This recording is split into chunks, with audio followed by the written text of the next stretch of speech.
That is, Satchidananda is the spirit, is the highest spirit. There is nothing beyond it. It is beyond, you might say, is Satchidananda. And that Satchidananda, in connection with matter, there has to be a link, and that link is a supermind. So if you open the pages of contents, we shall see how the whole thing is organized.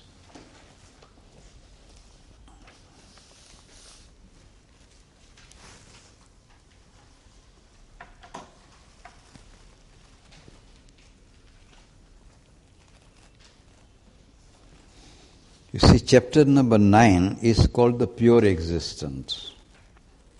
That is to say, is Sat. Chapter 10 is called conscious force. It is Chit. Chapter 11 is delight of existence, the problem. And chapter number 12 is also delight of existence, the solution. Both of them relate to Ananda. Then chapter number 13, 14, 15 and 16. These 4 chapters are all devoted to Supermind. Supermind is termed as the divine Maya. That is to say, the word Maya has been used in Indian philosophy right from the Vedic times. And this word has been interpreted in many ways. In order to distinguish it from any other meaning of Maya, Sri Aurobindo gives an epithet, an adjective to it. That supermind is not very often, as it is called, something that is ephemeral, something that is illusionary, a deceptive power. It is basically a divine Maya. It is the divine consciousness, divine power. And then that Maya is described as the creator. The whole world as it is cannot come into existence without the operation of the supermind. So supermind as the creator is described in the next chapter. And then this nature of supermind is described as truth consciousness. This word truth consciousness is borrowed from the Veda. In the Veda, there is a word called Rita Chit. Rita is the truth and Chit is consciousness. So Rita Chit is a word taken from the Veda. And Sri Aurobindo's discovery of the Veda was that Vedic rishis had discovered the supermind,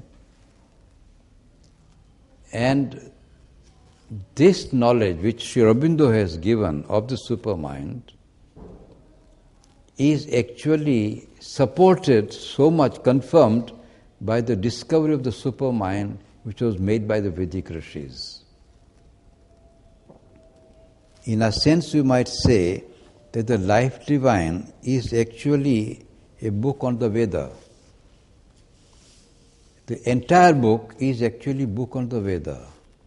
That is, for a student of Vedic scholarship, if one has read the Veda quite well, as Dayanandji himself was saying, you were saying that you find it is a statement of the Veda, and it is absolutely true that the entire book is actually a book on the Veda, and it follows the Vedic knowledge. It gives to Veda so much of importance as it has never been given in the entire history of West Indian philosophy. Of course, in the West it's not recognized at all, but even in India, where Veda has been admitted as an authority, pramana, as Shabda pramana, even there all tribute is paid to the Veda, but actually Veda has not been understood and recognized. So, in the whole history of Indian philosophy, Veda has not received that kind of understanding and treatment as in this book. And this word, truth consciousness, is borrowed by Aurobindo from the Veda, because Aurobindo says that word, truth consciousness, gives a definition of supermind more accurately. There is no other word which gives you the description of the supermind. Because whereas the mind seeks after the truth, the supermind does not seek. It is already possessed of truth consciousness. It is Rita Chit, the very consciousness is truth consciousness. Now this definition of supermind, which normally is very difficult because, as Aurobindo says, the word supermind can mean something so above the mind as if it has no connection with the mind. Or it may also mean a superlative mind. Now both these meanings are actually not expressive of the true meaning of the word supermind. That is why Aurobindo says that the best description of supermind is what is given in the Veda as Rita Chit, truth consciousness. It is a consciousness which is itself expressive of the total truth.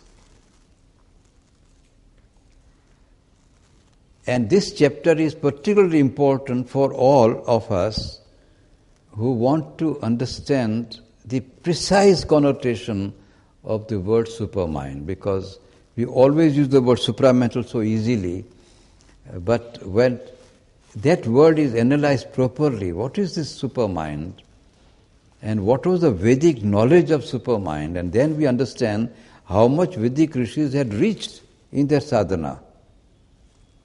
The measurement of Vedic achievement is only given the life divine. Actually, none of the books that you have read in the history of Indian philosophy, none has measured the heights to which Vedic rishis had reached. And that we find when we read this particular chapter on the Supreme Truth Consciousness. And the next chapter, the triple status of the supermind, is a summary of these three chapters, but a summary which is more than a summary, because it is that chapter which lays down a kind of a staircase between the supermind and the mind. That is to say, if you want to understand Supreme Satchidananda and the supermind and the mind and the life and matter, then there has to be first of all a staircase between supermind and the mind. And this staircase consists of 3 steps, 3 sessions of supramental consciousness. The comprehensiveness of the supermind, the apprehensiveness of the supermind, and the projecting consciousness of the supermind.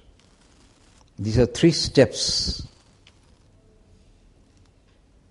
And this description of the what is called triple status of the supermind gives you a precise idea of what supermind is, as also how supermind can be related with the mind. And then there is an introduction to a very important element, which is the most important element for all of us as individuals. You will see that most of the philosophies, by their very nature, are comprehensive. They try to be comprehensive. In their comprehensive sweep, the individual tends to be blotted out. And yet the most important for each individual to read any philosophy is to find what he himself is. What is the individual? What are we? Now this question, what are we, is very often given a subordinate position or perfunctorily dealt with, but never centrally dealt with. And unless it is centrally dealt with, philosophical study is not so fertile for the individual. The individual does not gain. He may understand the whole, but not understand himself and what is his connection with the whole, and what is his position in the whole. And therefore, this understanding of the individual in connection with the totality, this relationship is squarely put forth in this triple status of the supermind. What is the individual and how is it connected with the totality and with the supreme and the transcendental? So this is also explained by Aurobindo in this chapter, the triple status of the supermind. And in the next chapter, Aurobindo wants to give full chapter only to the individual. It's a divine soul. What is the soul of which we speak all the time, which we, all of us, are? What is our truth? What is our reality? What is our individuality? What is our comprehensibility? What is our universality? What is our transcendence? What exactly is that truth in us? That truth is fully described in its metaphysical aspect, in essential aspect, its essential significance in this chapter, the individual, the divine soul. Having done that, now we are prepared to come down the staircase, and then the next chapter is mind and supermind. How the supermind is connected with the mind, and what exactly is the mind. In fact, there are very few books in the world which describe the mind. In fact, I have not read any book so far which describes the mind as precisely, as accurately, as fully, as essentially as it could be and should be. This is the one chapter in which the mind is fully given its own contours, its depth, its operational capacity, its incapacity. What is mind? And what is its connection to the supermind? And what is the connection of supermind with Satchidananda?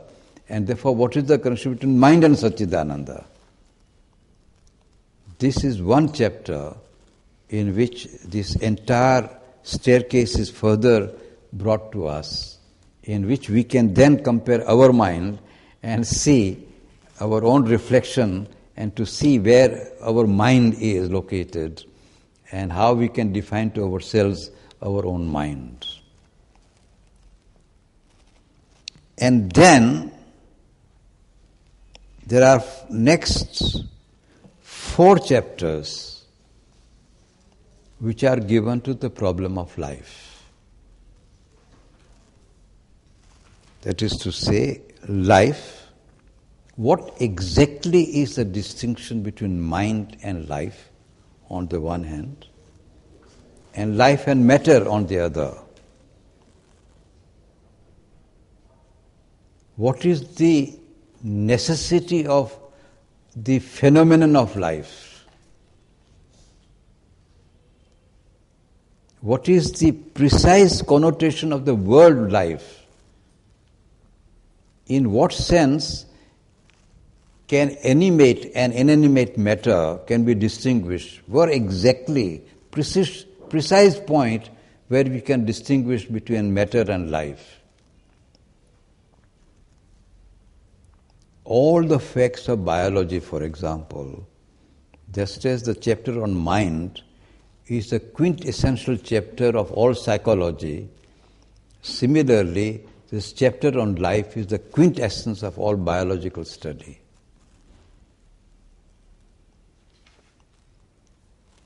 To be a true philosophical book, you cannot escape examination of all the phenomena in their essential significance. And since life is a very important phenomenon, Sri Aurobindo puts life under microscopic and telescopic light in these 4 chapters. It's a tremendous treatise on what life is. The relationship between life and force, life and conscious force, life and supermind, life and mind, and the exact phenomena of life. What are the different forms and phenomena of life? And then Sri Aurobindo therefore speaks of 3 most important phenomena of life: death, desire, and capacity. These 3 are the most important phenomena of human life. Why is life snared by deaths? Why? If life is life, what is the place of death in it? How can death appear in the movement of life? If life is a force and bursting force of life, why should there be desire? And what is the meaning of desire? Desire is always something that emerges from incapacity. All desire is a movement to grasp something that is not yet attained. Why should life be a devourer? Life itself, there is a famous sentence in the Upanishad, the eater eating is being eaten. This is life. In fact, the whole human life as it is in the world is eater eating being eaten. Anywhere you go, all over the world, the big fish eating the small fish, and small fish on small organisms, and even the big fish being eaten by still bigger fish, and so on. There is no end of this whole chain. And the whole thing is, as it were, there is an inexhaustible hunger somewhere. This hunger, this idea of hunger, that is, Brihadaranyaka Upanishad emphasizes this whole idea of hunger, ashana, that is mrityu, the death and desire. The 2 are great phenomena, and desire itself coming out of incapacity. These 3 phenomena why life should be connected with these three phenomena. Life by itself is nothing but bursting forth. As Bergson speaks of élan vital, a bursting forth of force, a spring which constantly can flow. Why this incapacity? Why this desire? Why this death? What are these phenomena? And why should they be? What is the significance of all this? And in the context of Satchidananda, in the context of the supermind, in the context of the mind, what is the place of these phenomena? Unless you link them up, your whole total understanding of spirit and matter could not be reconciled. Therefore, there is a need to make this linkage. And then there is a very important chapter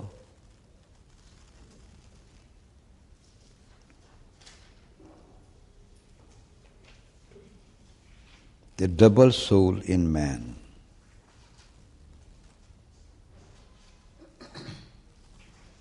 Apart from matter, life and mind, apart from supermind, there is the phenomenon of divine soul. And how the divine soul is manifested in this fulcrum of matter and life that we see. How do we experience it in our ordinary life? What is our experience? How do we touch the soul in this body, life and mind of which we are aware? How do we touch it? How do we experience it? And Sri Aurobindo speaks of the double soul in man. That actually speaking, we experience it in a double manner. The surface soul and the real inner soul. And how the surface soul is constituted and how the inner soul is located. In the language of the Kathopanishad, there is antarguhayam nihitam. There is somebody in the inmost cave of the heart of man. It is lying. How has it come to lie there? What is the origin of it? How has it entered into the cave? And what is this cave?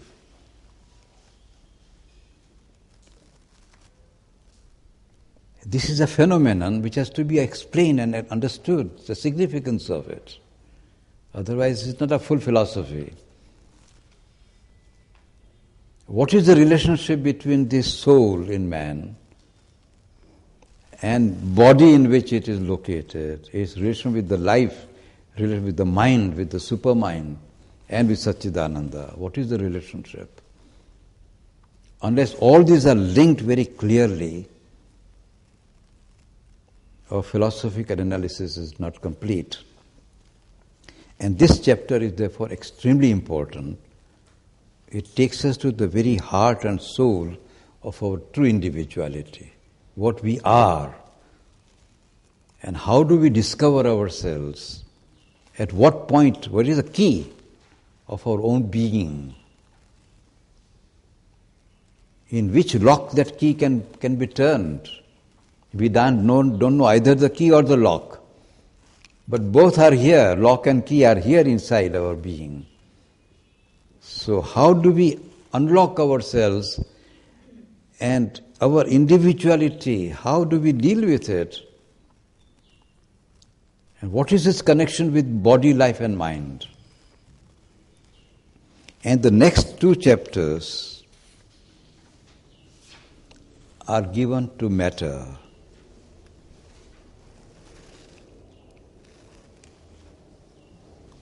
Matter and the knot of matter.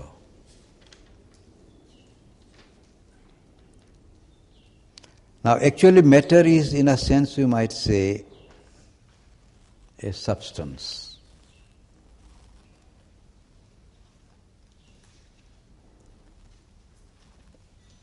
And in the human being, this substance, matter, is not only material in character, it is an ascending series of matter, of substance. There is a vital matter, mental matter, supramental matter, anandamaya matter, all sheaths of various sheaths that we have, of which Taittiriya Upanishad speaks. That there is the Annamaya Kosha, Pranamaya Kosha, Manomaya Kosha, and Vijnanamaya Kosha, Anandamaya Kosha. What are these koshas?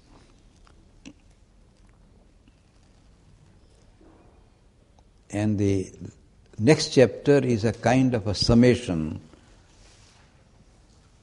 It's like a big orchestra coming towards its close, and with the whole thing, sevenfold code of being, all the 7 steps are now summarized. Sat, Chit, Ananda, Supermind, mind, life and matter. This all sevenfold code of being is all summarized and put all into the right key and complete sense and comprehensiveness. And their interrelationship. Why there should be sevenfold being at all? It is because Satchidananda, being Satchidananda, the manifestation must be sevenfold. Why should there be 7 rays of the same white light? Because there must be some truth in whiteness which is the cause of the sevenfold light. So why should there be seven rays, Sat, Chit, Ananda, Supermind, mind, life and matter? These are 7 rays. Why should it be so? And what is the nature, what is the interrelationship of these 7 rays? And that chapter is a sevenfold code of being.